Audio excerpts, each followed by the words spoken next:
പറഞ്ഞല്ലോ, കൊള്ളാം. അവന് രാജഭക്തി തീരെ അങ്ങനെ പോയിട്ടില്ല എന്നർത്ഥം. അടിയനും അത് തന്നെയാ തോന്നുന്നത്.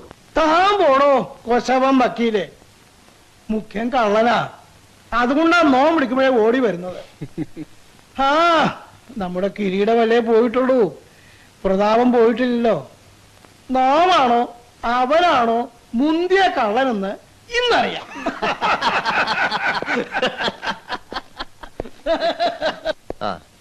എന്തൊക്കെയുണ്ട് വക്കീലെ? കേസുകളൊക്കെ മുറക്കി തോക്കുന്നുണ്ടല്ലോ ഇല്ലേ? ഉണ്ടേ, ഇല്ലേ, ഇടയ്ക്കൊക്കെ ജയിക്കുന്നുണ്ട്. അത് എതിർകക്ഷിക്കാര്. വിശന്നിട്ട് വയ്യ, ഇരിക്കട. ഇരുന്നോളൂ. മഹീന്ദ്ര, നിന്റെ അമ്മാവനോടെ? ആവോ, എനിക്കറിയില്ല. ആരോപണി എവിടെ വക്കീലെ? വിളിക്കുക. പയറ്റ് കളരി കാണും. ഇപ്പൊ വിളിച്ചാ വരില്ല, അങ്കക്കലി കൊണ്ട് നിൽക്കാവും.